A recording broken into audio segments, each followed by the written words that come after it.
ようこそどうぞはじめまして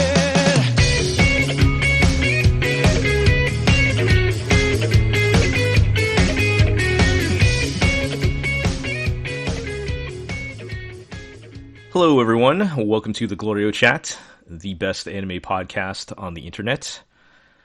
I think we're going on something like day 16 of quarantine here at GLORIO headquarters. And only. I Feels like think it's been 61 days. I was going to say, I think I'm still sane enough to host a podcast, but I guess we'll see. I don't know about next 84 episode. years. One day, soon we can make 91 days jokes.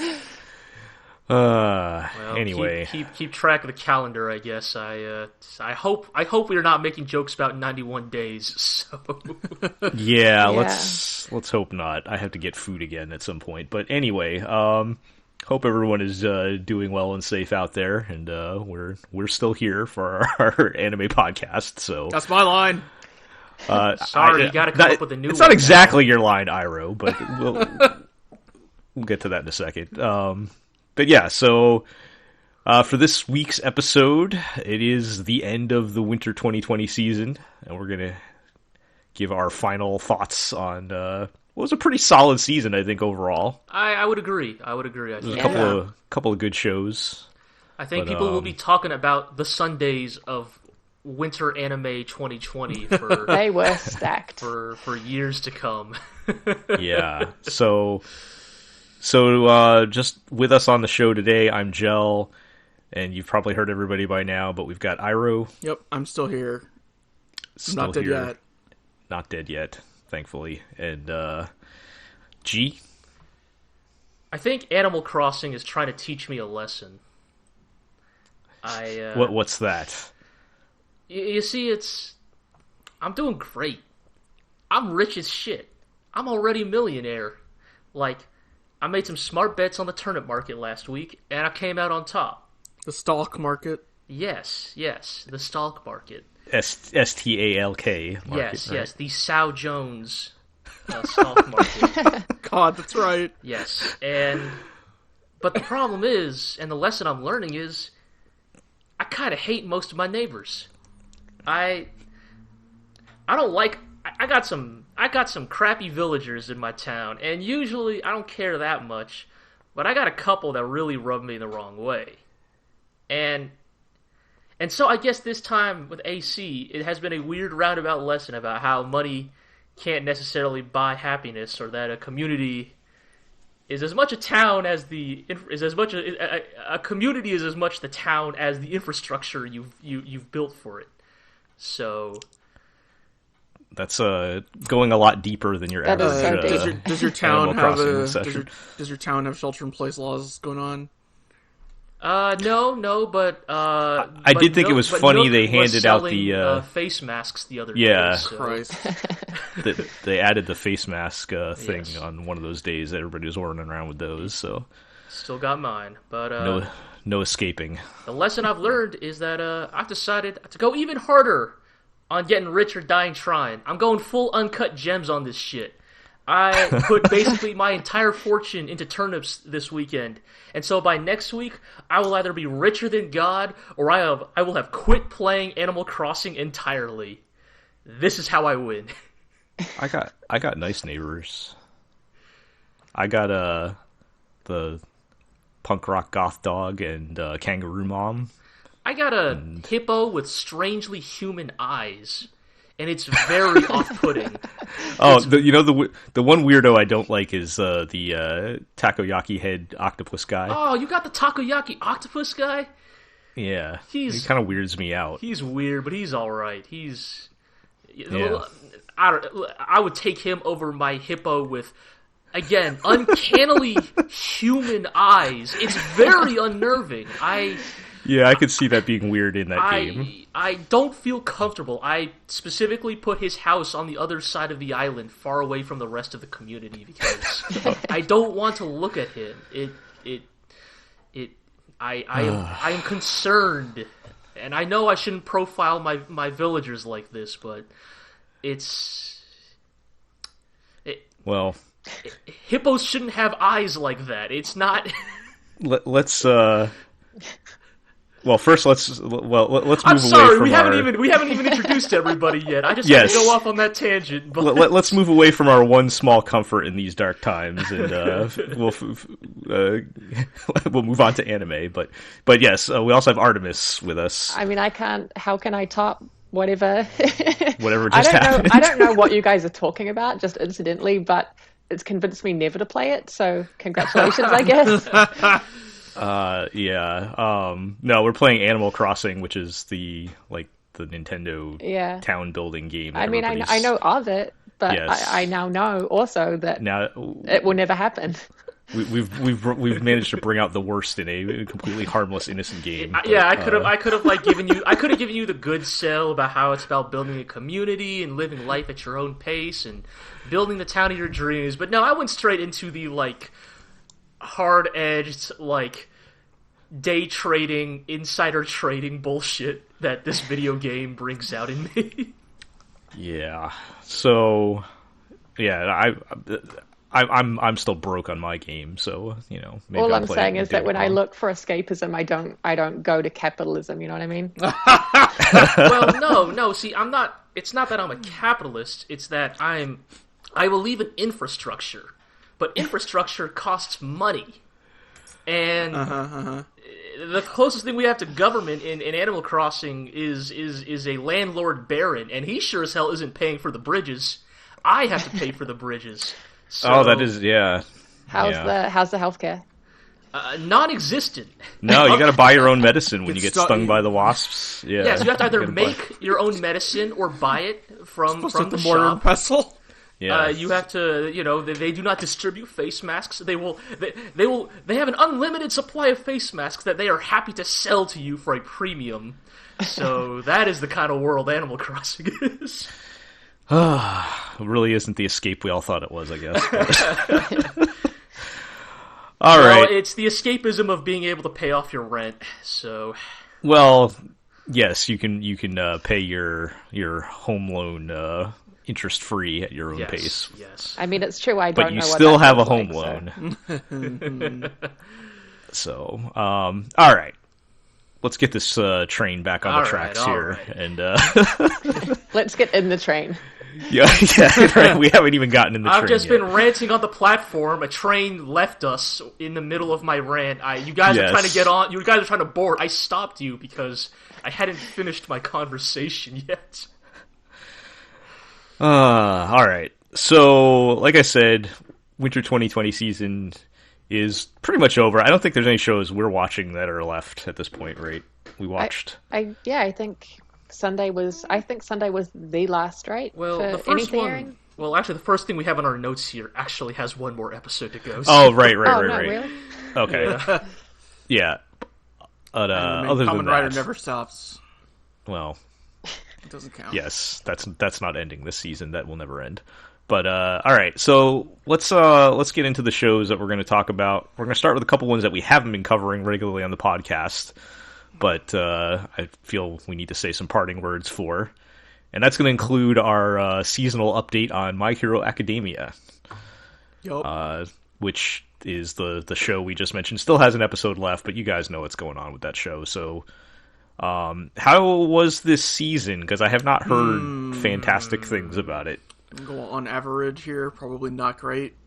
Yeah, I would definitely say this is by far the weakest season of My Hero Academia. I mean, look, if you've been listening to our podcast, we've been saying this since before season 4 even started. Right, we knew what was coming. Right, but it's still unfortunate that Bones could not work their magic to spruce it up a bit, because the issues with this season are similar to the issues with the story arcs in the manga.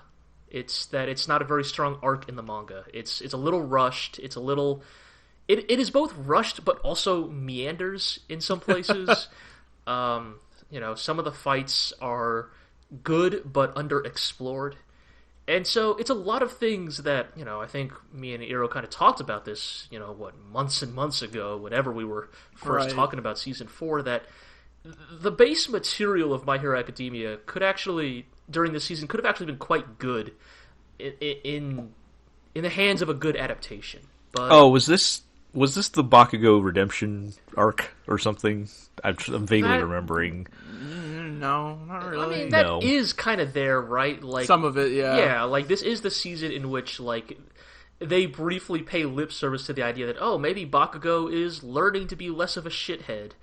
And then the next season, whenever that comes out, will immediately revoke all of that. But it's just a shame. It's just, it's covering pretty weak material, and Bones themselves, it kind of feels, you can kind of tell their heart wasn't in it compared to seasons 1 through 3.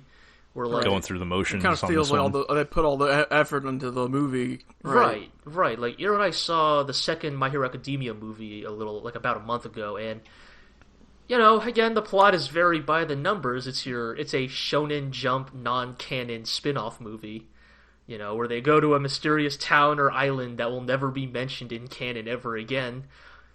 But visually, it's fucking cool as hell. It's some of the best shit Bones has ever done in in ages, and I'm talking about the same Bones that did Mob Psycho. Or the first movie. Or the first movie, yeah. Like, it's wild how much they turn it on in the movie. Like, it's great. It's crazy. So, naturally, we don't get much of that at all in the show. Right. That's covering the real material. And that's kind of what makes it unfortunate, because, again, there are good moments in Season 4. It's just Bones doesn't really put in any of the work to kind of elevate it from the kind of unfortunately compromised nature of its source material. Right. Well, yeah. We had a lot of moments where we were like, "Oh, this would be perfect opportunity for the adaptation to expand a little bit." Right. Because you had a few of those moments in Season 2, Season 3 where stuff was implied to have happened in the manga, and they spent a little bit of extra time on it in the anime. Yeah. And it would have been nice to get some of that in this season. Yeah, I mean, it's a weird thing to say about a shonen anime, but My Hero Academia Season 4 could have honestly used more filler. It would have benefited from, spending more time on some of the less important things. The just opposite of your classic shonen anime problem. Right, yeah. Out of curiosity, is it the same staff? Has it been the same staff through every single season, like director and? The director moved on. The director moved off the TV show to the movies. Right. So, the director, whose name I unfortunately cannot remember off the top of my head, it's the Gundam Build Fighters guy, right? Yeah, he directed the first season of Gundam Build Fighters. He's kind of well known as a really good action director. He did seasons 1, 2? Did he do 3? I think he moved on after. I think he only did seasons 1 and 2. I want to say he was doing the movie during season 3. Yeah, so he did seasons 1 and 2 of My Hero Academia, and then kind of brought on new staff for 3 and 4. But 3 kind of largely held up, though that might have also been on the strength of it being a very good arc that they were adapting. But season 4 is kind of like that perfect storm of bad source material. This is clearly the I don't mean to. I'm sure they worked very hard on this, but this is clearly the B team of Bones, and just yeah. I have to. Sorry, go ahead. I have to wonder the show's become so incredibly mainstream popular. Is it right? Are they just content to coast now because maybe they've won? I mean, it's so because I mean this is of new anime of new currently airing anime. This is arguably the most popular mainstream thing going right now, right? It's always been pretty mainstream in Japan though, and I don't see them caring about whether it's mainstream outside of Japan or not, to be honest. Yeah, that's fair.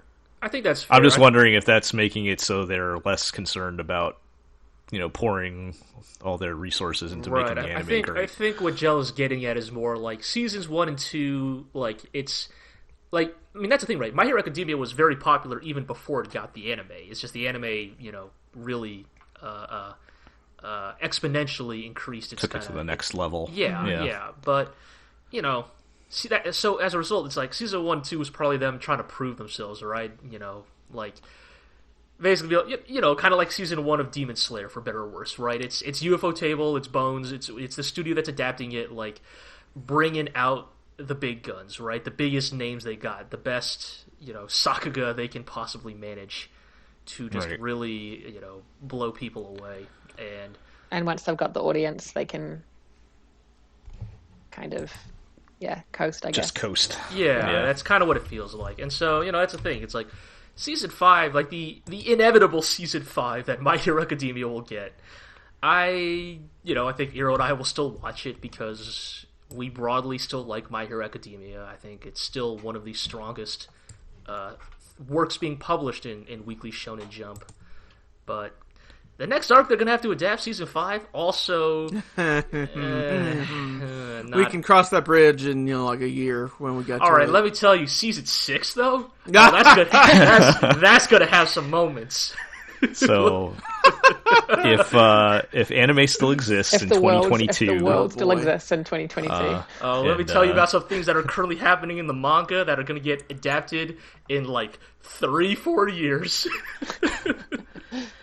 Well, hopefully we'll all still be here to see that. Indeed. But, all right. Well, I mean, it's kind of disappointing, I guess, but, you know, it sounds like the movies were cool. Maybe they'll keep cranking those out. Visually, sure. Yeah, that's always the weird thing with anime movies, right? Because when they go the, like, non-canon side story route thing or whatever, like, you can only get so invested in them. I mean, at that point, it's just so purely for the fans that I don't think anyone, not that no one cares, but they care only about those fans, I think, when it comes to movies, right? The point is not to bring in new viewers. It's purely fan service. It's basically just, hey, those characters you like, it's kind of like smashing action figures together. Like, hey, those characters you like, we're going to throw them into, like, a new scenario for them to do more of the thing you like about them. I mean, here's the thing. You know, a large part of that second movie largely focuses on Bakugo, a character Iro and I mostly dislike. But that movie also has scenes of, like... some of the C team characters. Yeah, like the C and D team characters doing cool stuff for like a couple minutes. And, you know, that's fun because they sure as hell don't get to do anything fun in the main story. Yes. Another classic shonen anime problem. It's the Bleach problem of, oh no, we have way too many fucking characters. Right. Now it's impossible for any of them to get screen time. All right. Well, speaking of disappointing shows that we haven't been talking about, I actually did finish Toilet Bound Hanako-kun. I have not been talking. Wow. Okay. I have not been talking about it on the podcast because it's exhausting to talk about. Just because it's been so disappointing for me. But I did finish it, and I also I had an epiphany on this show. An epiphany. Like. I think it was yesterday, the day before, there was a news story floating around about, I don't know if you guys saw it. It was basically Yusuke Murata of One Punch Man fame bragging about his 10-year-old daughter and her art, and apparently she has inherited his abilities. Seriously? Oh, that's bullshit. And she's only 10, but aside from her own drawings, he posted... Damn drawing genetics. Yeah, aside from her own drawings, he posted she was doing fan art of this show, or of the manga, I guess, of Toilet Bound Hanako-kun. And it occurred to me that I probably would enjoy the show a lot more if I were between the ages of 10 and 15 years old. Because it tries to... I've talked about this a little bit before, but just to reiterate, it tries to... It actually tries to do some, like, legitimate horror and, like dark, edgy drama, which you don't really get from, like, the first episode or two, but it does eventually try to go there. And, like, it's very, like, teenage angsty type of stuff, more so than, like, as an adult, I look at him like, this is, what are you dumb kids doing? And I think that's kind of saps a lot of the life out of the story, because really, like, the second half of it, they start trying to actually get into plot, and that's definitely the weak point of the show. They do a bunch of really dumb plot twists, like introducing Hanako's evil twin, which is like top 10 worst plot twists. Sheesh. Up there with like amnesia and time travel. But yeah, it was disappointing because they kind of kept stringing me along, because like they would do maybe like a 2-episode mini arc of plot, which I hated, and then they would have one in between, like one-off standalone like slice of life episode, which I loved. And I'm like, see, if this was the show, and the show that I thought we were going to get based on the first episode, I probably would have really liked it.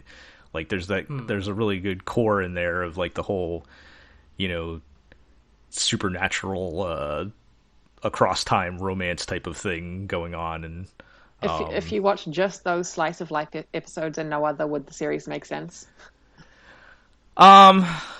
Maybe, but then you'd only have like 4 episodes. Whatever, you know, we should bring back the 4-episode OVA from the 80s and 90s. Yeah, pretend sometimes that's all you want. Pretend, yeah. That's like I saw. That just made me think. Didn't they just come out with a new Tenchi Muyo OVA? I stopped that a long time ago. But you could say those words and I would believe you, because that's the thing. It doesn't even, like 25 years later. They do that like every 10 years. I think at this point it's more just the name. Yes. Like, then there's no like attachment to the franchise. Yeah. Other than that, as far as I can see. I mean, I was just thinking of the old 3 to 6 episode OVA thing that used to happen a lot. Those which I enjoyed a lot. Yeah. Those 8-episode Pluto and Paddle OVAs are still in the works. Yeah, well, I'll believe it when I see it. Yeah, I was going to say. Yeah. Look, man, I am the guy here who would, you know, I would do some ratchet shit to get some more Pat labor in this world, but I just, again, I'll believe it when I see it. That's all I can really say. But to get back to Hanako-kun, I guess the thing is, like, Jel, the way you talk about it actually kind of reminds me of like when people around our age group still read like YA fiction, and like, yeah, it's kind of like, oh man, like these characters are good and like the world building's interesting, but then every time they try to like get into the plot or relationship drama or blah blah blah, it takes a total nosedive, and it's probably a similar feeling to that, where it's just hard as an adult to take the serious part serious. Right. I mean, that's the thing. Maybe it was never meant for you, I guess, right? Like, but yeah, it's just weird because there is that good show that I liked in there, and they kind of crammed it into this like angsty, like shonen almost battle anime, and they have like the monster of the week stuff going too. The teens need their angst, and the teens need their fights. So yeah. I mean, just watch that OP again, and that should have been my clue that this is the actual type of show we're getting. But yeah, so I got so far along in it. Like I think the last time we talked about it, I said once you hit like the 6-episode mark, I was like, all right, well, I think I'm committed now. But so I did finish it. I actually kind of liked the last episode a little bit, as they were kind of tying things together. And they kind of left it open for more. From what I understand, it's actually pretty popular. So there might end up being more. I don't think if there is a season 2, I will be back on that. But I feel like I've done my time at this point. We can get to this later, but I feel like that is a pervasive theme through these shows we were talking about on this podcast. Of a lot of these kind of end open-ended, huh? Like a real and so the adventure continues kind of vibe. Yes, actually. Some even explicitly have season 2s coming. Yeah. But, yeah. So, still had nice backgrounds, though. Well, that's good. Speaking of shows with as nice our other backgrounds. theme, as our other theme for this season. And Yes. speaking of nice backgrounds, how's Somali and the Forest Spirit? How'd that go? It's fine. Fine. It's fine. That's the problem with. I think the main problem with that show, honestly, is that if you ask me how it is, it was nearly always. It's fine. Yeah, it's like it's a thing of like, it's not offensive. It's not like bad, but it constantly like just barely scrapes at the ceiling of like genuine goodness, but it never really manages to like stay above that line consistently. If it had been a 2-core, I would not have continued watching. Yeah, But that's kind of how I feel. but- which is ironic because I feel like I would also watch a season 2 because my understanding is that the scanlations for the original manga died roughly at the exact same point where the anime ends. So even if you wanted to read more of the story, you couldn't. So we are maybe dependent on an eventual season 2 to know where the story goes. Were there any more like crazy, intense moments like the eating bird people stuff? Not as intense, but the second to last episode had some moments for sure that were on the darker end of the scale. Right. Yeah. Some monsters realize Somali is a human and try to kidnap her. And they befriend her, or one of them kind of befriends her first, and she's like this nice like grandma kind of lady, like this kind of old like innkeeper or bar-chan type of with pointy teeth. Well, they're monster animal people or whatever. But it turns out that whoever she's working with like figure out that she's a human and decide they want to cash humans in. are delicious. Let's Right, throw her it's on like this table and start immediately butchering. Right, they literally throw her on a table and seem ready to go at her with, I don't know with what, but their teeth. Yeah. It continues to be like the weird thing about that show where like the people they meet in that show are largely like pretty affable and like easygoing. Yeah.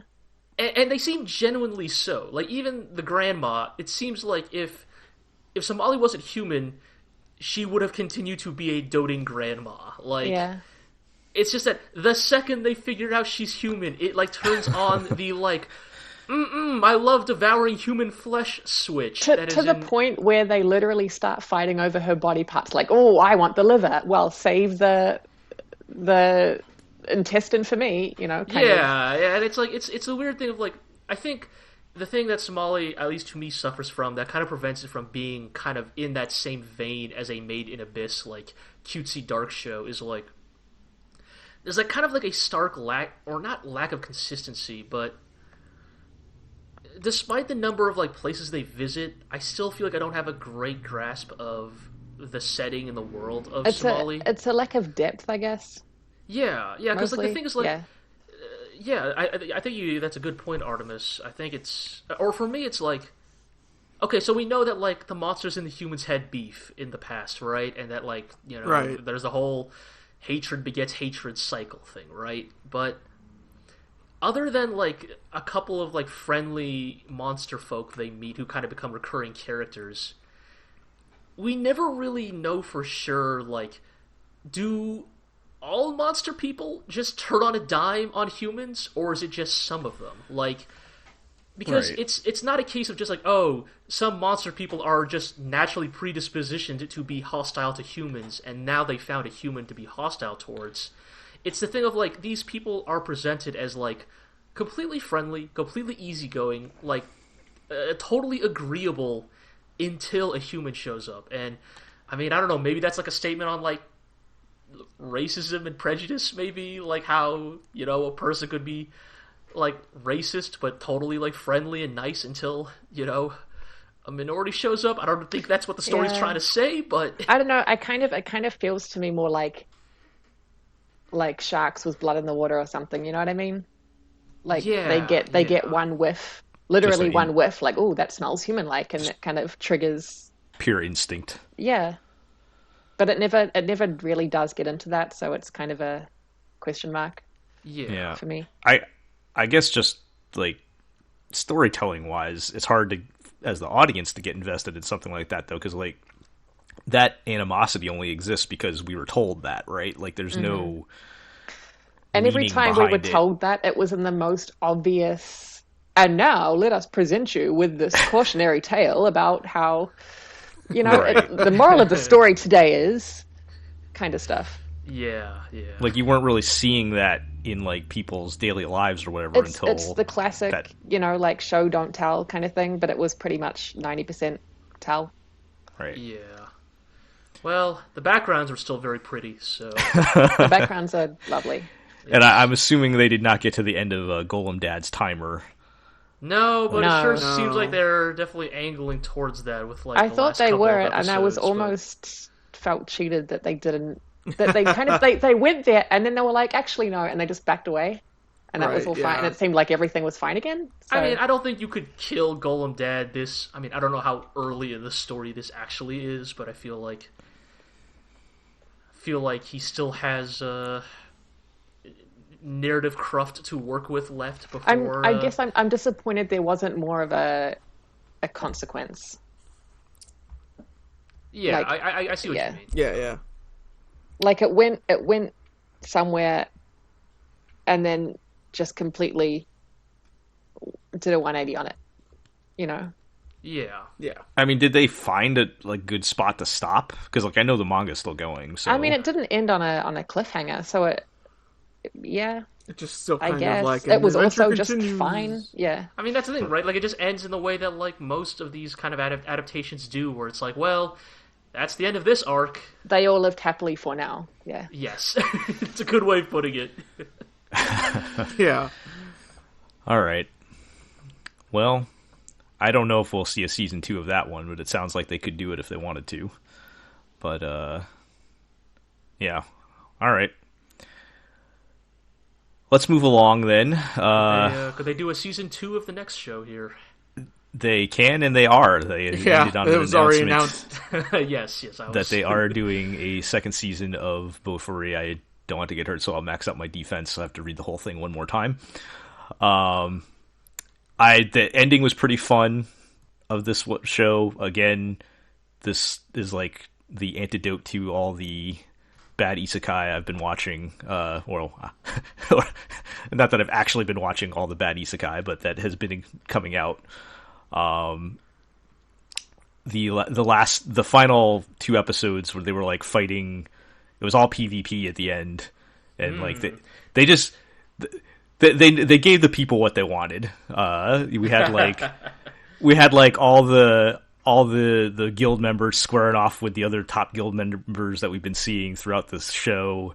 So you get how like all the B tier and C tier characters like squaring off against each other, and then That's the good shit. And then the main girl fighting, 1v1ing the best player in the game, and coming down to them both. They both have a gut skill that leaves them on 1 HP. Do a cross counter or something. Yeah, next hit wins, and then she turns into a horrible monster and devours everyone. Sorry. Wait, Want to run that what? by me again? Yeah, one of her powers she picked up, she turns into this horrible demonic monster. The main character. And, yes, the little girl that's the main character. Okay. Yeah, and so Does it work? Oh yeah, it's kind of played for, because I think I mentioned this last time. It was starting to become a running gag. Right, like all of her even skills are like evil skills. Yes, she has all like poison and evil demonic monster skills. You did mention this, yeah. And it's starting to become a joke because like her personality, she's very like friendly and everything, and so forced to play her hand, she pulls out this skill where she transforms into this horrible demonic monster, and she has to stay in it for like the rest of the episode. And it's funny because like even toward the end, as they're they kind of skip. They're playing the ED music in the credits, but it's over a montage of her like brutally murdering hundreds of other players. It's like the happy ED music as she's yeah. But so it's a fun and again, because it's no stakes, like as she's eating the top guild, they're like, well, guess I lost, GG, and everybody, and they all like friend each other after that and everything because it was a good game and like just a completely different vibe than your typical video game isekai thing. And this all sounds well and good, Gel, but then I have to ask, like, where do you want or hope what do you want or hope a season 2 to go? I guess because. Yeah, I don't know. That concerns me a bit because I feel like they kind of did everything they needed to do at this point. Like, I mean, I don't know what other like ridiculous game-breaking powers or whatever they can pull out. I It's mean, going like, to be. She's like already beat the top player. Like, I maybe don't she'll know. pull a Sword Art Online and she'll just move to a new MMO. She'll go to Gun Gale Online and spec in like body armor or something. Get a ballistic shield. Get a ballistic shield, yeah. That's always a possibility. And like so. one of those bomb suits or something. Yeah, I don't know. Like, I did not even think to ask. Metal Gear. I didn't even think to ask for a season 2. I was just like, they just dropped that at the end. So, I'll check it out. I'll give them the bit. I mean, they've earned enough of benefit of the doubt here, where I'm willing to give them a shot. But I would be concerned that they're going to run out of steam on it. But sure. Either way, this season was a lot of fun. Like I said, it felt like a antidote to the other bad types of isekai. Right. I mean, and there was no. Like, it was all completely harmless. There was no fan service or anything. It was just people having fun playing video games. And if you like dumb broken game mechanics and things like that, it was pretty amusing. So sure. All right. So I've been looking forward to you guys cutting loose on our next show here because I want to know what happened at the end. I heard something about a shark. I don't know. Yeah, that was a thing.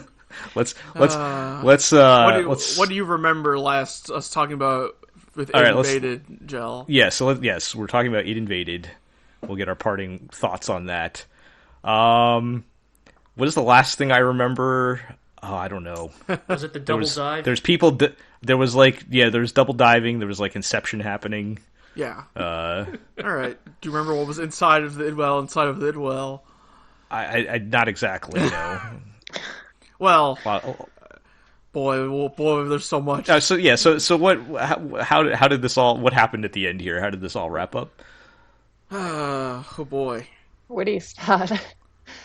I guess going inside of the Idwell kind of led them to the conclusion of who John Walker was, right? Yes. Which I'm pretty sure everyone must have seen coming a long way off, a long way. As a mage professor of the tower in Fate's Day Night once said, it's the whodunit is not always the key to a mystery. Sometimes it is the why done it, and that is definitely the case with It Invaded, where the who is not really that important. It was the most obvious. The culprit was the most obvious. You could probably. I'm sure people picked it from episode 1. To be honest. Yes. I think we all I think we literally said out loud, Ira and I, when we were watching episode 1, that dude's definitely evil, right? Or shady as yeah, fuck. He's got some skeletons in the closet for sure. Yeah, and then surprise, the shady chief is the big bad. Yes, he wants to become a god or something. He wants to become immortal, an immortal crime-fighting god inside of the Mizuhanome or something, inside the dream world. Yeah, go ahead. Yeah, I get he wants ultimately, I guess, to have his own brand of justice be the only brand of justice, right? Yes, I get. Yeah, and that's his end game. But his logic was, well, I gotta make a lot of serial killers and make them kill people first to somehow. He seemed to want to dive and become immortal inside of the Idwell or something.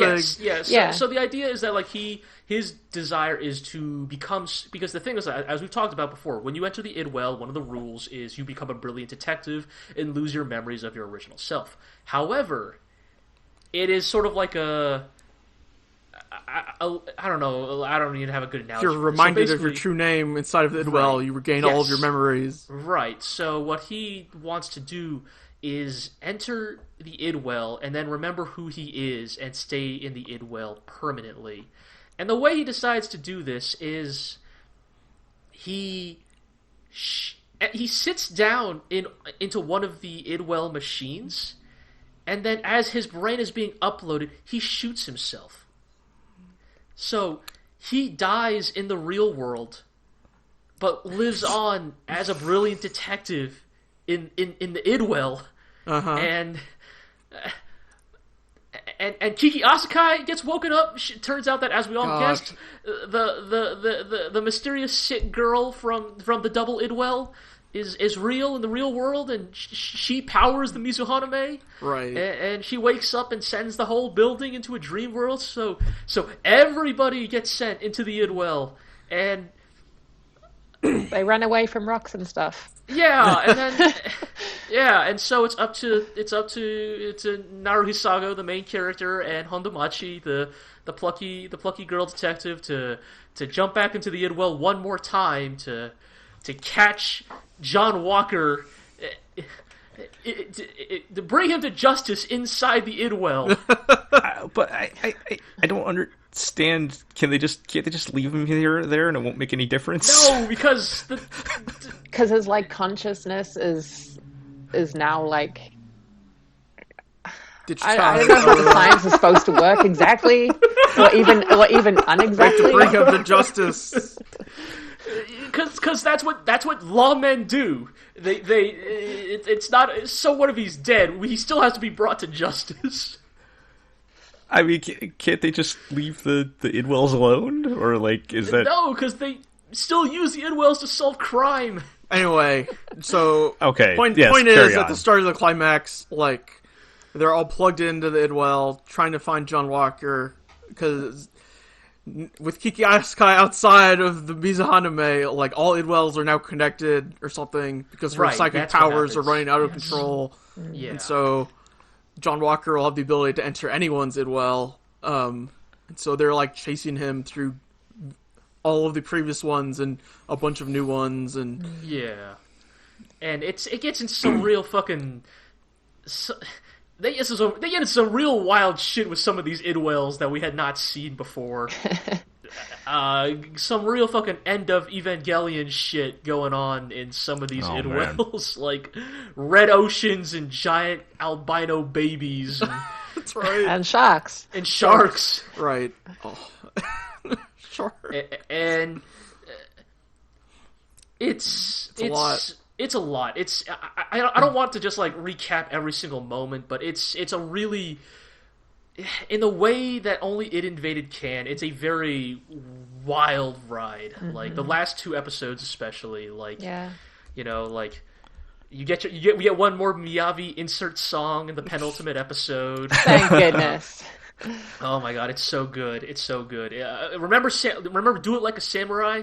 Well, now he's asking if you want to do it like a butterfly. I'm not even joking. Wow. It's the follow-up. And also weirdly good, like a weirdly good song. No, it's a good track. It's a good... I have been a fan of Miyavi since Kokoku. So I love that dude's work. He does some truly strange things with a guitar. But yes, they pile drive a shark onto John Walker in one of these Idwells. Yes, one of their plans to try and trap John Walker is just Wait. I'm trying to like visually imagine. They're standing on the blood ocean of LCL, which as sharks circle underneath, and it turns out that Hondomachi was riding a shark underneath the water the whole time. It feels like a Fullmetal Alchemist episode where they just keep doing more and more ridiculous things to try and right. You know what I mean? Like, because you can make anything. Right. Yes. So she just bursts out of the water like holding a shark and dunks it onto John Walker. Yes, but and so we get this wild chase through like the multiple Idwells, and then like the kind of funny thing is like, and so here's the thing where like I think I need to like bring up this as a criticism of It Invaded. I don't think it like hurts the work as a whole, but it does. the thesis of my thing with It Invaded is I think it would have really benefited from even just one more episode. Yeah. Because it felt rushed in the last couple for sure. The John Walker thing is actually kind of an afterthought. Like, it's done within the first, like, third of the last episode. Like, they catch him, it's pretty good. This whole thing with Kiki Asukai. Yeah, do you want to, like, get into that, Hiro? Like, because she was the center of the whole Mizuhaname, and now her psychic powers are running wild. Like, turns out to be, like, the actual climax, except her whole deal was not really brought up until, I would say, past the halfway point of the show. Right, and, like, the crux of her climax is, like, is confrontation with Momoki, right? Right, is frameworked by her relationship with Naru Hisago's old partner.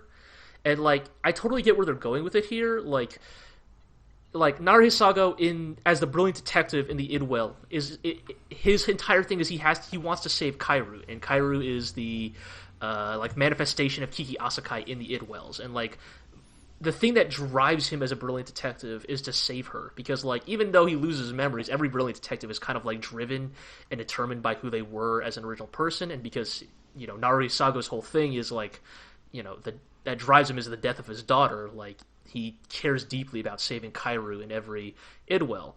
And then in the real world, Momoki was implied to be the one who saves Kiki Asukai from being killed by one of the serial killers that John Walker created. And like there are implications in their dialogue that like Momoki had like a distinct like investment in her well-being, and that her like disappearance really affected him as an officer of the law. And his final confrontation with her is meant to be like this big like emotional climax of like, oh, they finally meet one last time. Right, like, I'm sorry I couldn't, like, I'm sorry that I can't save you. I have to stick you back into the Mizuhaname. And so, like, I think that this could have actually been a really effective, like, emotional climax to parallel with, like, Naru Hisago's. But the problem is that we don't really see any of that relationship in the show itself, because I think you just didn't have enough time. Yeah, honestly. There's just no time. And I think also one of the problems for me is that, like, Momoki started off and towards the middle of the show became, like a pretty central character, but because there's not enough time at the end, they kind of just B-listed him. Like, yeah, like he is not like you don't think of him as a main character. You think of the Perforator as more of a main character than Momoki by the end. Yeah. Like, man, okay, like killing people is bad, but shout outs to the Perforator. He had some real good lines and moments in these last few episodes, so Yeah. But yeah, it's like it's definitely that thing of like this guy who is like the crux of the finale is a guy who we just don't really care about that much, because he did not have the screen time to win us over. I did care about him, but no one else seemed to. He didn't even get an apology. Sorry for arresting you. Right. How bad. Well, it seems like they reinstated him as like the boss man, the boss. Like, give him a I'm sorry card. I don't know, like yeah. Momoki deserved more. Yeah, I mean, no, it's not I don't dislike him. It's just that I want to like him. It's just the show didn't give me enough to work with, really. Like, other than, oh, he's Naru Hisago's partner, and yeah, he seems like a good cop or something. But yeah, and he knows Naru Hisago enough to know when something's up, or yeah. It's just and so that's the thing, right? Like, and even the show itself almost seems to acknowledge our criticisms, because the ending is literally another case of so the adventure continues. Like, literally the last few minutes of the episode are them like gearing up to jump into another Idwell, because apparently, even though John Walker has been taken care of, apparently there are still many serial killers out there. Yes, there are enough serial killers out there to justify the use of this extremely arcane machine that nobody really knows how it works. The public doesn't know, right? Is the public Right. like they don't have any? It's any supposed to kind be of like totally inkling at all that this disavowable or exists? something. Like, Yeah, it's so. It's a thing of like, you know what? Look, if they announce a season 2 of It Invaded, I would be on board, because I'd be there. I've been told the tie-in manga that's been going is to after the show. Oh, is it? Yeah, Huh? Okay, I just heard about it, like but- you couldn't tell at the time because it was just in the Idwell. That's interesting. Maybe I'll have to check that out because I assumed it was just honestly, I just assumed that was like an adaptation of the anime, and I was like, that seems redundant. But Right. if it's an actual sequel, I might have to check it out because, look, we sound crazy talking about It Invaded, but I think the three of us here who watched it, I think we could all say we like came away from it genuinely enjoying it. Yeah. The ending was not all I hoped and dreamed, but it was still the most fine. Yeah. It was still the most fun show of the season. I think. Definitely. Yeah, I guess I've been trying to gauge, like, were you guys actually enjoying this because of the plot and the characters, or because, do it like a samurai and suplexing sharks on I enjoyed people? all of it. I really did. Both. Yeah, all of it. Like, I would say I think There were some like genuinely great emotional climaxes with like Narisaka. It wasn't just the comedy moments. There were some good serious moments too. Yeah, definitely. For sure. Definitely. Okay. Like, it's definitely like in a season like this, I might actually make the argument that It Invaded is the most like emblematically anime show of the season, in the sense that it somehow manages to like almost seemingly effortlessly balance like its drama and its darkness with like its like anime goofiness, right? Like in a way that I feel like is very distinctly unique to anime. Anime's like specific ability to juggle tones.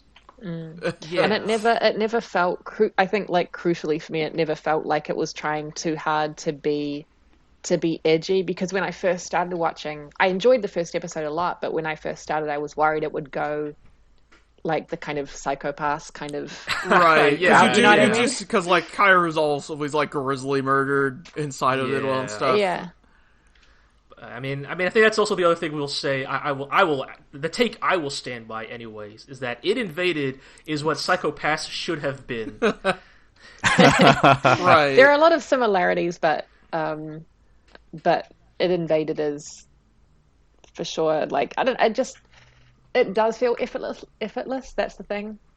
When you see the cracks that something has from trying too hard, that's what makes it unenjoyable for me, anyway. Yeah. So our Psycho-Pass call-out post here.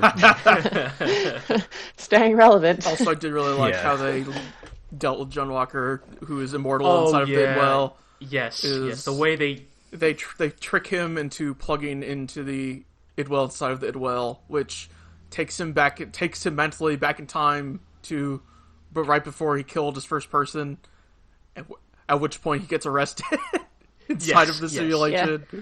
It's very good, and like it's definitely one of those things where like It Invaded continues to do the really good thing of like, I think it is a master of using I would say foreshadowing, because like it leaves these like principles and like mechanics in place for you to ask like, wait, what would happen in that case? Right, because like until that moment happens, no one ever explicitly says, you could get permanently trapped in the Idwell, but you as a viewer always thought to yourself like, the person who enters the Idwell has to be ejected by a person outside the Idwell, so like, couldn't you theoretically trap a person in the Idwell permanently by just never ejecting them? And as we all know from John Walker, and as we all know from Evangelion, once you inject someone into something and then yell, eject, is definitely not going to work. It never works. The manual override is always broken for some reason.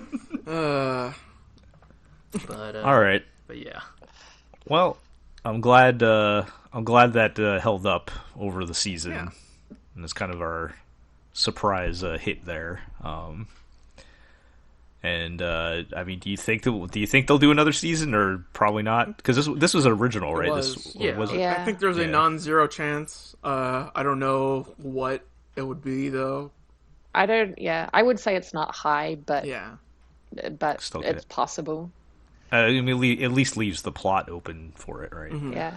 I don't know how much traction it got in Japan at all, but I mean, it wouldn't surprise me to hear that it was little to none. Yeah, it has that energy. Yeah. Like, it has that Grand Belm energy. Yeah. Will it break 100 Blu-rays sold?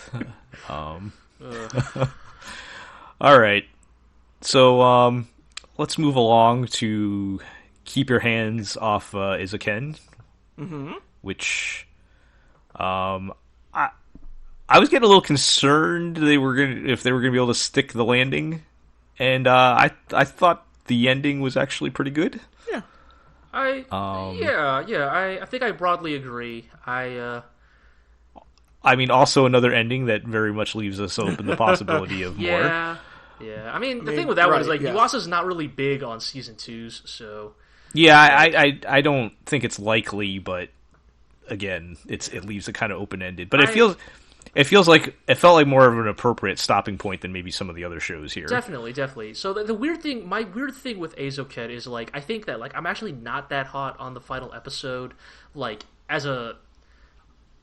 in a vacuum as a narrative arc. I think that it feels a little bit too going through the numbers of just what's the new last minute problem we can throw at Eizouken for them to effortlessly overcome. But I will say thematically, I think it's a very good ending. I think it's a very good ending for a piece of fiction about creative work, because you always just gotta start the next project. Yeah, I mean, again, I say it from time to time, as someone who does creative work for a living, it never ends. The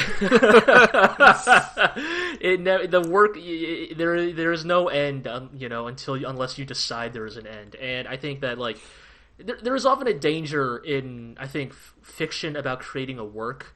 In movies about making a movie, or a TV show about making a TV show, where it ends with the creation of the show, and everybody's happy, and everybody's we did it! Yay! Yeah, our life is over. And it's no, one portion of your life is over. One chapter has closed, but,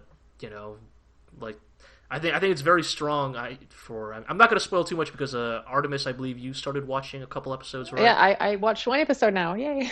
Okay, great. So I won't spoil it too much. Then I will just say that it's definitely a vibe of hey, we're gonna keep working. We're gonna keep making projects. They're gonna get better and bigger, and maybe better, maybe not. I mean. Hot take. Yeah. I think the final short they do is maybe the weakest of the three.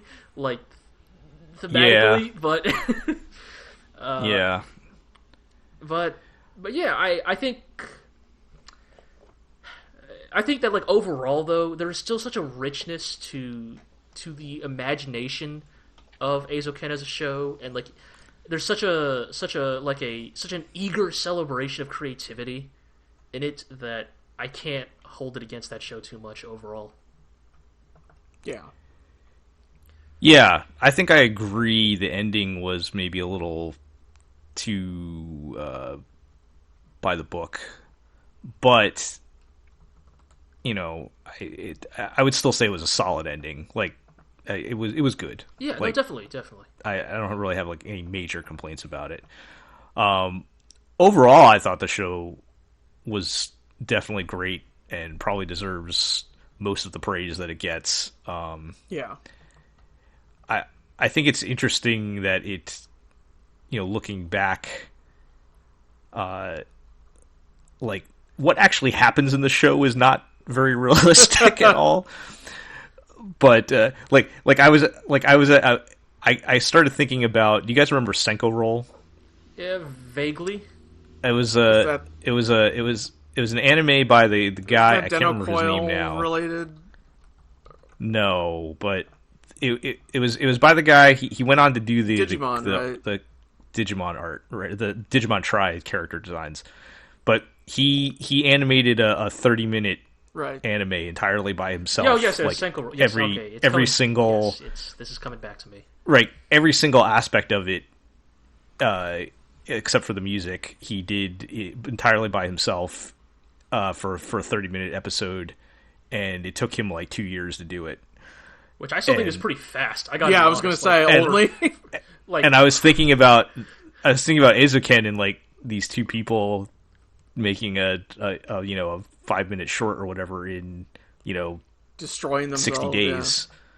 Yeah. I don't know if that would be possible. I mean, so I got to be it's hard for me. Like, look, I will admit I am coming from a very specific viewpoint here, but I will admit that at times it is difficult for me to separate myself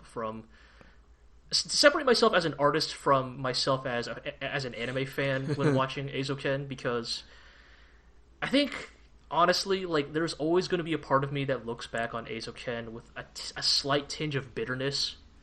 Yes, I totally understand, even though I don't work in the visual field. No, but, like, you do creative work, Eero, so you kind of understand what I'm saying here. Like, for better or worse, Eizouken veers a bit too much into the stereotype of, all artists have to be these super imaginative, driven individuals who are thinking about their craft 24/7. Completely, like, build their entire identity around this thing. Right. Like, it definitely leans to that stereotype of, a true artist is someone who lives and breathes art. Like, art is all they do 24/7. Like, Asakusa would never play Animal Crossing. She would never waste her time, like, playing video games, you know? Like, when she can imagine this whole thing just by looking at the clock tower or whatever. Right, like, I could look at a fucking leaf on the ground and imagine this gigantic, expansive, beautifully rendered world, and it's like... Nah, fuck off, I got writer's block. Right, fuck off. Like, that's not how it works. Like, hell, I can look at something that is even genuinely very cool looking in real life and still not be inspired by it. So Do you think in this series it was so they could, you know, do the whole pair it with the "and if you work very hard, you will for sure reach your goals"? I don't know if it's necessarily trying to be that kind of propaganda. I do think that Eizouken is genuinely celebratory. I think it is genuinely, absolutely, like, it is celebrating creativity. I just think that, and again, I'm not even saying it's malicious. I just think that the form of creativity it celebrates can have a very toxic, dark element to it. You know, just like, you know, for some reason, like, Mizuzuki and Asakusa and hell, Kanamani are all like, like, they're all like driven, successful people who apparently never suffer from, like, burnout or never suffer from, like, or when they do suffer from artist's block, they get over it within hours. Like, they're always driven, like, they're always motivated. In the show, they're all working, like, all night for like months at a time on this thing, but we never see them. Like, they are explicitly working toxic hours, you know, that unsustainable. That we hear the podcast regularly condemn about the Japanese animation industry, that they celebrate. Like, doing all-nighters, that's animation. It's like, but does it have to be? Yeah, I feel like those are just kind of like, because the show is supposed to be like a celebration, I feel like they have to acknowledge that that's a problem, but they're not really going to get into that thematically as the message of the show, because really that's not the point of the show. Are there any kind of similarities to Bakuman? The manga. I think Bakuman is a little better about, like, how hard it gets on an emotional level. So the funny thing is that I feel that there is the like triangle spectrum of Bakuman, Eizouken, and Shirobako, of like the three big like the three big anime about making anime / manga, and like each of them and their like weird approaches to like the realities of it. Like, I would say Bakuman is like actually fairly grounded about like, hey, this is actually a really difficult industry, and like you often have to compromise with yourself, and I think that's the thing that Eizouken does not really get into. Like, it does once during one episode, which I think is why it is for a lot of us our favorite episode, where Asakusa basically comes to the conclusion that like creative work is essentially a compromise, but it's not a thing that the show really dwells on. I would say that like Shirobako is the one that comes up more often for me as a comparison with Eizouken, because Shirobako, in a lot of ways, it's less imaginative, right? Like, it's... Right. They're not making the next great work. Like, they're making, like, a B-tier TV anime that, like, if they're lucky, will sell, like, 4,000 BDs that season. And... but it's a lot more relatable because of that, because... instead of, like, asking, like, the very heady questions that Eizouken asks about, like, what does it mean to be creative? What does it mean to, like, make this a part of your life? Shirobako asks questions like, actually, what if this is just a day job? If you've been making wheels for 3 weeks straight, Right? Or like, what if you don't enjoy your what if like you are like doing a very like not particularly creative part of the job, or even what if you've been trying to get into the industry for the last 5 years and have failed? Like, is it worth it? Like, is it genuinely worth the struggle? Or what if you don't want to make those kind of compromises? Yeah, and so again, like, I think they're very different works, and I think both can exist and be valid, but I think it is interesting. It is interesting to kind of look back on Eizouken in its totality now and kind of compare it to some of the other works that have been made about this sort of thing.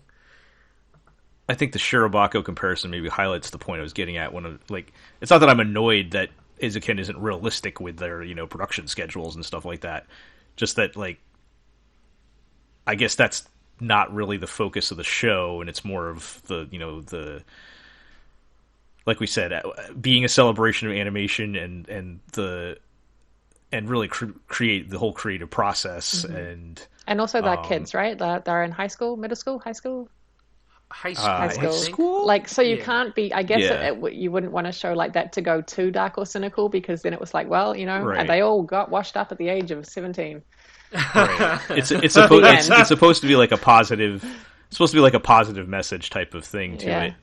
But there's, of course, some elements you have to bring attention to. You can't just like, ignore, the working hours and stuff like that. So, whereas something like Shirobako is about more the of an working adult, hours and stuff. Yes. more of like an adult perspective. Right. I mean, there is nothing more relatable about Shirobako than like the first episode where the prologue is them in high school making their shitty student film. And honestly, that's the thing, is I kind of love their shitty student film because it feels a lot more realistic that like 5 high school girls who like have never done this before are trying to make their like anime short, and it's kind of half-assed and janky compared to Eizouken's, which is like the legitimately professional work. the anime short at the end of Animegatory's. Yeah, yes. And total bullshit. Shout out once again to. I guess Animegatory. Can we put Animegatory's on the chart? Of so maybe instead of a triangle, maybe it's a 2-point axis, like sort of thing. I'll get to work in Photoshop putting that together. That's the one where it goes completely off the rails and anime becomes real at the end. That's that point of the diagram. But like I was gonna say, the thing about Shirobako that is the realest thing is that like after they complete their short and they're all like bright-eyed and bushy-tailed, like, man, that was like the most fulfilling experience in our lives. I can't wait to make anime for the rest of our life. And then immediately hard cuts to the main reality. Character, like falling asleep at the wheel, right, like in her 20s, like trying to finish a job, like, going into mega crunch time because their production is completely falling apart. Right. And I don't know, at least for me now in my 20s, I'm like, yeah, big mood. Yep. Is that movie out yet? The Shirobako movie? I thought it was out in Japan. I think I'm still waiting for still waiting for a fan sub. On the other hand, theaters are closed, so yeah. Oh, well. Yeah. Just getting back to Eizouken, though, and we've said this previously, but I want to reiterate in our final thoughts here.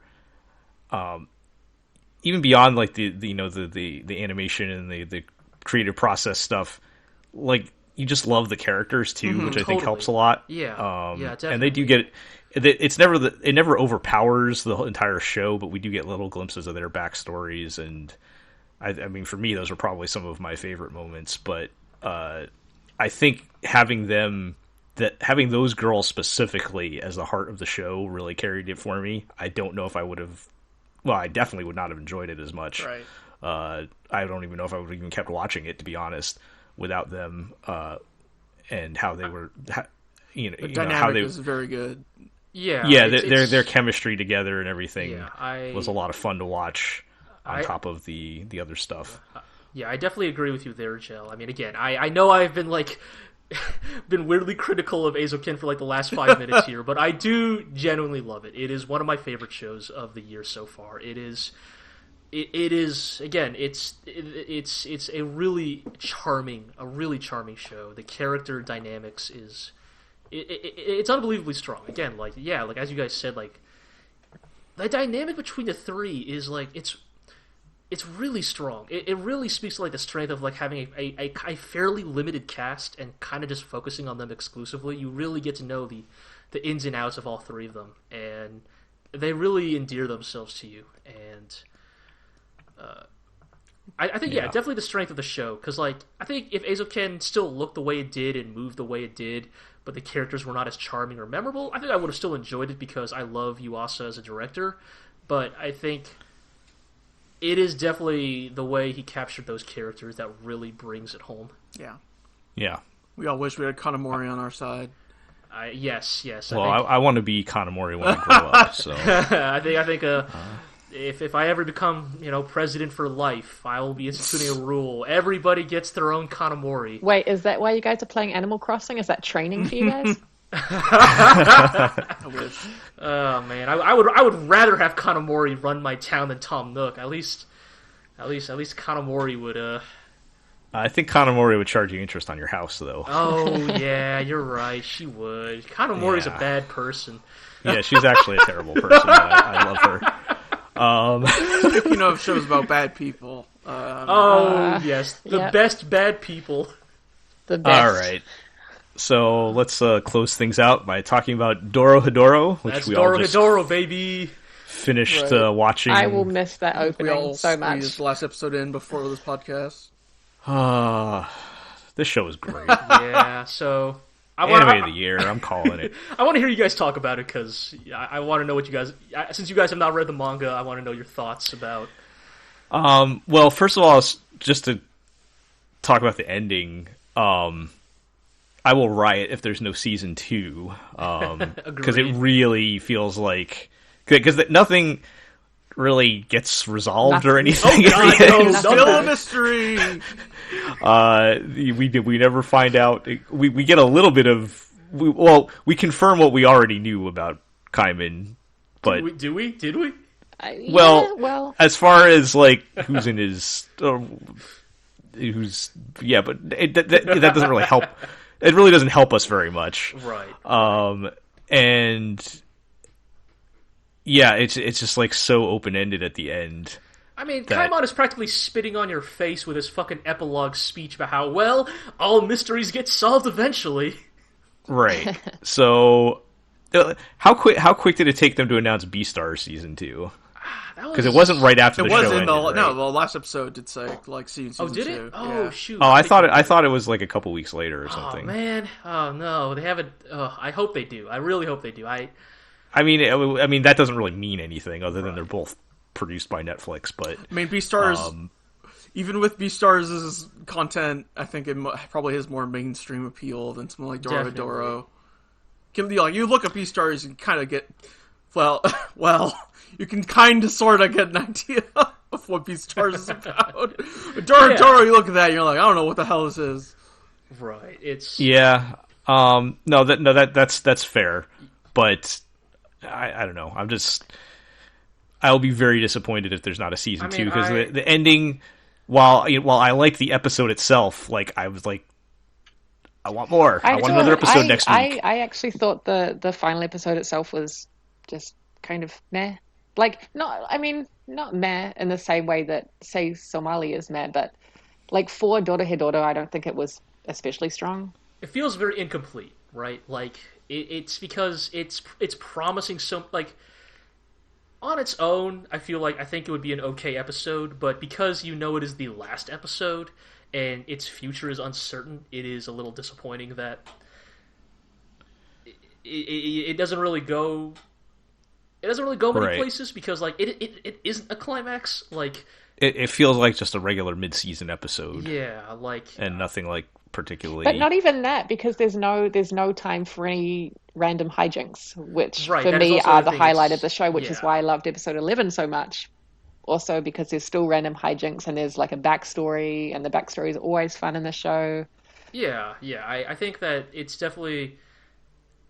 This episode kind of it maybe suffers a bit from like, oh, we gotta like get a lot of serious plot out of the way, but we only have 20 minutes and like. Right. Yeah. We don't know if we're getting a season 2, so we got to shove in a lot of like character work that maybe should have been spread out throughout the show. But didn't on account of like time constraints. That's fair. For better or worse, I actually think Dorohedoro kind of reminds me a lot of the Made in Abyss anime, where there is a very clear, obvious climax coming on the horizon, but the pacing of the TV anime and the structure of how TV anime is frameworked means they cannot get to that climax in the number of episodes they have. Mm-hmm. Through no fault of its own. Yeah, like Dorohedoro is definitely another case of like, at its current pacing, it would probably need at least another 2 episodes to get to the first, like, quote-unquote proper climax of the series. Yeah. Cause, I guess sorry, I guess with Made in Abyss, though, like, even though, I mean, technically it ends on, like, a side story, right? But, like, it was a very powerful one. Oh, definitely. Yeah. Whereas this was just like, oh, we ran out of show. We gotta stop now. It is unfortunate. I mean, my understanding is that the Dorohedoro anime, I don't know about sales-wise, but I think it's pretty well received over in Japan, so, like, I think that, like, if there are any hopes for a season 2, like, I don't think we can look to Netflix to save us here. I think it's probably going to be more on the back of the domestic Japanese reception to it. Because, I mean, I don't know, maybe Netflix still thinks it's worth, like, investing in, like, adult animation is the hot thing these days, right? Like, they already, like, confirmed, Castlevania is getting a season 4. Yeah, no, they're don't dare you mention Castlevania. I know. I'm just using it as an example. Like, Netflix is clearly, like, they clearly want more, like, this has a lot of murder in it. Right, edgy adult animation, and, like, Dorohedoro, like, at least aesthetically, fits that to a T. And then you watch the anime and you realize, oh, actually, no, I love all of these buff, murderous goofballs. Right. But, yeah. You don't watch... I feel like if you're watching Dorohedoro for the murder, you're watching for the wrong reasons. Yeah. I mean, the murder is like a spice. It's there because it makes... Sometimes it makes for good comedy, and sometimes just makes for fun character moments. But, like, yes, the murder is not the key ingredient. I think the murder just serves to remind us that all the characters are gigantic assholes. And pretty much. And even though there are, like, at least until a certain point in the show, there were goodies and baddies, and now it's just like everyone's on a pretty even footing, and I like everyone, even though they're all assholes. Right, it's like, I mean, hell, it's like how initially, you're introduced to Kaimon and Nikaido, and this is to echo, Gel, this is to echo your observation that actually maybe Dorohedoro is secretly channeling some Nozaki-kun energy, because, like, Shin and Noi are basically the B-team couple that are actually more popular with the fan base than the A-team couple. They're my favorite, yeah. Yeah, like... I mean, hell, maybe that's why this last episode wasn't as great. Not a lot of Shin and Noi in it, unfortunately. Yeah. Like, just they don't get to do much this episode. But those few seconds we did get were pretty good. Yeah, exactly, right? Like, anytime they're on screen, it's immediately the highlight of anybody's day. But, I think... I really do hope they do a season 2. I think Mappa really wants to do a season 2, because the way they framed the ending is very much like... Oh, we haven't even started to get into, like the whole, like, here's the montage of stuff that's about to happen. Right. Yeah. Oh, there's a lot of anime that put the montage at the end that don't get a season 2, though. I know, but I really hope they do, because I won't spoil anything. I'll just say they introduced... like, they do the montage as a shout-out to the manga readers. Yeah, but I it's need no guarantees. I need a season 2, because they fucking... they teased... They teased the C team of Dorohedoro. They teased them. They're in there. They're in that montage. Like, Dorohedoro was like...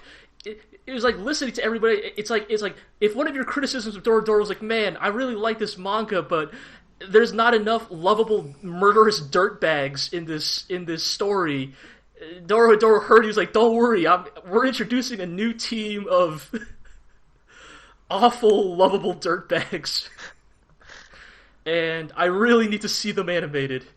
And I'm going to be really sad if we don't get to see the Cross-Eyed Gang animated, but... I mean, they did that in if we're going to keep the Nozaki comparisons going, they show, like, Nozaki's brother and, like, characters from the manga that we see later at the end, and that was 6 years ago. There's no season 2. Well, look... Yeah, but, like, Nozaki-kun was not a plot-driven No, show yeah. either. But Also, Doga I'm Kobo just is saying. dead, And at so- least we know that Mappa is in good standing as a studio, you know? Well, Like, but who you ask. okay, let me rephrase that. It's in a good standing comparatively. Sure, Doga Kobo, yes. It's all But I mean relative more like here. financially, so. Right, yeah. Yes. Don't pay, Okay, don't well, pay your then- animators. You have plenty of money. Then they also maybe they might still be living off that Yuri on Ice money, but Yeah. All right, fine. But before we kind of like properly end the Dorohedoro talk, I wanna hear your guys' thoughts on what's Kaimon's deal. Seems to me like What do he's you think? Aikawa somehow. Okay, that seems like the obvious answer. But Sure. the fact that you're asking G makes me I was question just myself. curious what you guys were thinking. I mean, The bigger question to me raised by that is, what was Aikawa's deal? sure, yeah. And Yeah. I mean, it's like, is he actually Aikawa, or is he like a And maybe it's red herring. copy I don't of him know. or something, or I don't know. But I he mean- seems to be tied to him somehow, right? Sure, And then- sure. I will just say that that they made sure to show that Aikawa is antagonistic with the cross eyes, that Kaimon has cross eye tattoos, and Risu lives in his mouth. So Uh-huh. again, Man, if I was basing what anime I watched purely on the synopsis, I would never. This lizard man has a man inside of his mouth. I don't know. I feel like I read Dorohedoro specifically because of the synopsis. So. Yeah, well, I mean, that's like what I said at the very beginning of this. This was like I didn't know if I was going to keep watching this. Like, it didn't seem like the kind of show I was going to enjoy. I would enjoy. I don't like super violent stuff, and like, but It's violent, but but yes, once you realize that's not really what this show is about, it leans hard enough on the comedy 99% of the time that right? it doesn't feel It's goofy like murder. violence It's not- is its main selling point. It's just Right. the, When Ibisu's handing the bloody body parts of Fujita's best friend back to him, it's hilarious. Yeah, it is, yeah. After crushing his head, it's hilarious and not poor Fujita. disturbing. I mean, it's all disturbing. It's just Yeah. that I mean, I think it's what I'm really happy that you guys came around on Dorohedoro. I think that is why, like, when I was first trying to sell it, I tried to really emphasize that it is a black comedy. Like, it is violent, yes, but it is definitely intrinsically comical in its Right. DNA. yeah. I can't imagine a show like Dorohedoro without its comedy, without its murder and violence and gore, but that's not the main selling point of it. Right. It's all part of the. It's part of the mix. yeah, as you said, the spice. Yeah. And once again, man, that show's got some good backgrounds, huh? So good. Oh yeah, good. yeah. Everything in En's castle. And... So good. The Everything is So a heavy it- metal album cover. Like, Yes, like the thing is, like, I love Kyu Hayashida's original artwork. I think that her art for the original manga is like really fantastic. But I will say that like a lot of credit should go to Mappa. I think that the ways they fleshed out the wizarding world, like through the backgrounds, like it very much is a case of like just enhancing that source material to a whole new level. Like, because again, the manga's black and white, and Kyu Hayashida has a pretty like sketchy art style, so like she's actually not much for like intricate backgrounds. Like, Yeah. if you ever read the Dorohedoro manga, one of the things you'll actually kind of realize early on is like, despite how much people praise the art, it has very few double page spreads. Like, it's not that kind of manga. Like, Right. and she is not the kind of artist to like lavishly like linger on backgrounds. And Right. so I think that like a lot of credit, a lot of praise should go to Mappa for like taking that really interesting world she created and just blowing it up in so many imaginative ways. Yeah, I mean, I haven't read the manga, but I've seen the art, and like I think it would have been impossible to animate that all. And they found a good way to interpret it into something that's actually workable as an anime. Totally. Even with the maybe the CG is not the best, but it's even that was serviceable. I wasn't really complaining. I didn't even about really it. notice it by the end, to be honest. Like, I just stopped Yeah. paying attention. So, so yeah, I mean, they did a good job on making it work somehow. Yeah, just overall, I mean, this was my favorite show of the season. I think it's going to be for me an anime of the year contender. It was a tie between this and Invaded for me. I don't think I could decide between the two. I mean, come end of the year, I'm going to bring all three of these to the table. So Good luck. Including Good luck Eizouken. trying Yes. to rank them. Yeah, yeah. This is only the first season of the year too, but yeah. No, I just really loved Dorohedoro. It's we already talked about the fun stuff. I think it's very creative. It's the kind of weird, bizarre stuff that I loved about anime in the first place that got me into it. Maybe it's not a coincidence that it was made in the 90s or started in the 90s. That's kind of when I was originally getting into anime, and With Dorohedoro air on the Sci-Fi Channel. that is definitely like that's the thing. It might actually not be edgy enough for the Sci-Fi Channel in the mid 90s. That's kind of like the wonderful thing about its identity. Like, to actually correct you, Jel, Dorohedoro started in the 2000s, but I thought it started in like 98 or 99 or something like that. I think it was the early 2000s. But okay, Q Hayashida, that's not too far. Well, the thing is that Q Hayashida specifically made Dorohedoro to be a tribute to the 90s era of manga anime. It shows, Like, yeah. And like that specific, like sort of like Trigun adjacent, like. But maybe because it's a tribute and not the real deal, I feel like it holds up a lot better than stuff from the 90s. Because it has a more the stuff I watched, sensibility. the stuff I watched in the 90s as a teenager is all I don't like any of it anymore. Like, it did not age well, whereas this still feels like something I'm really enjoying. But it still has some of those kind of creative touchstones, that, like I said, got me into anime in the first place. Mm-hmm. So I think that's part of the appeal to me. I guess Also, the it says 90s here were all it was, very... 2000 flat, so I guess. Yeah. The 90s ones were all very kind of a lot more self-serious, I would say. And this one doesn't really take itself seriously, which is one of the main kind of distinguishing features, I think. Right. If Dorohedoro took itself more seriously, it would not work at all. It definitely would be not work terrible. at all. No. I mean... So, great show. G, what's the next violent Netflix CG adaptation based on a manga that you've read coming down the pike? Yeah, what is the next manga adaptation? We had Beastars, we had Beastars, we had Dorohedoro, Dragons, and we had what do we got Drifting next? Dragons already also. Yeah, but unfortunately, Drifting Dragons did not. Sucked ass, yeah. That one didn't work out. I mean, so the last... okay, not the last, but the last Kamui. very... Well, Golden Kamui... We don't talk about Golden Kamui. I wish Golden Kamui had an adaptation as good as Dorohedoro's. Like, don't... Sorry. I still love... Opening old wounds. I still that got 2 seasons, too. I never 3. finished the second one. Oh, I got 3. Wow. That's the 3rd season. It's still going. Like, I still love Golden Kamui so much, but... Anyways, so, not violent, but the last big manga adaptation that I have left right now that I will, like, seriously champion, should it ever get an anime adaptation announced, is Dungeon Meshi. Like, that's... Oh, yeah. I always hear you guys That's the talking big about one. that. It's not... I mean, it is not a violent seinen, manga with a weird sense of humor, but... Well, it does have a weird sense of humor, but... that is definitely, like, the one that I think we are all, or at least Iro and I, are waiting for. Yep.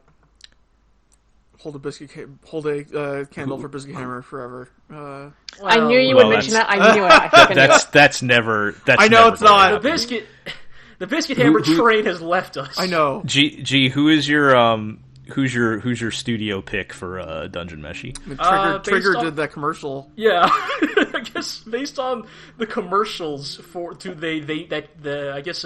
to advertise the release of the latest volume, they hired Trigger to do commercials for Dungeon Meshi, and they're really good. They're really well animated, and they like perfectly capture the vibe and aesthetic. So I guess Trigger. I don't know which I don't know which staff on Trigger worked on it. It feels very Yoshinari to me.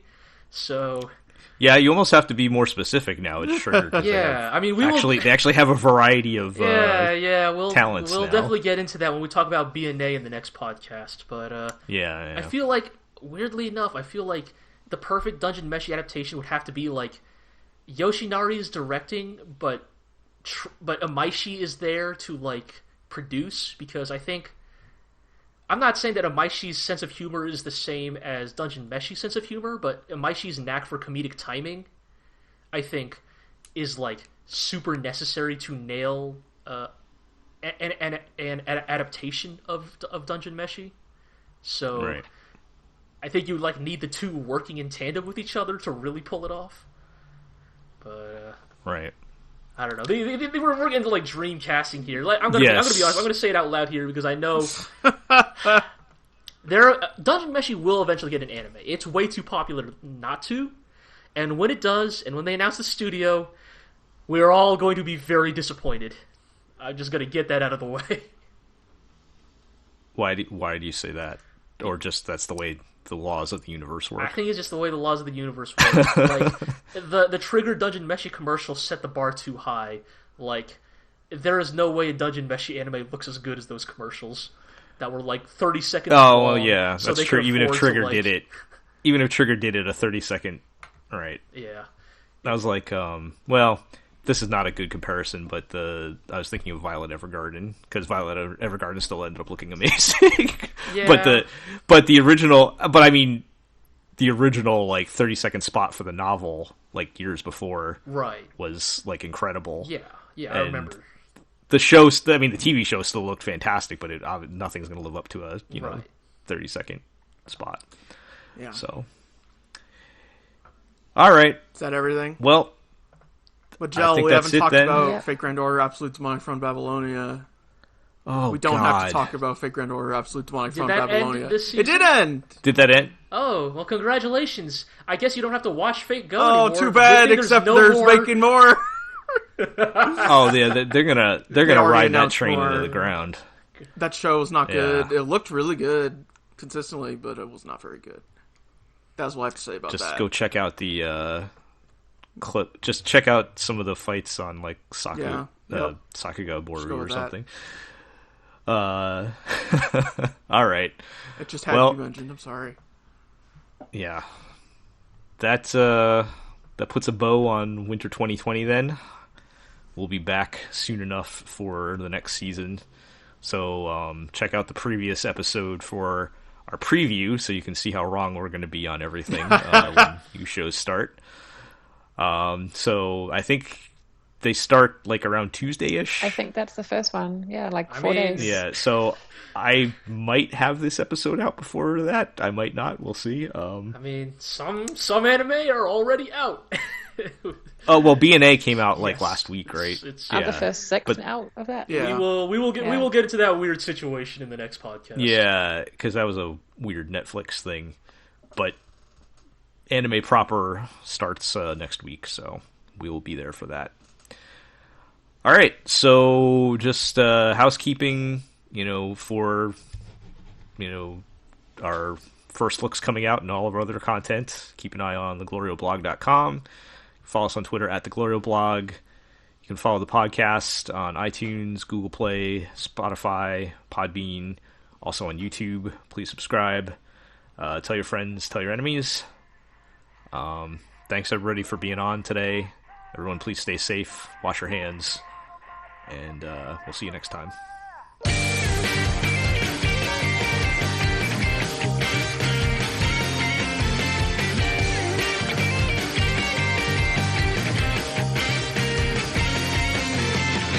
What I hear, calling shit down.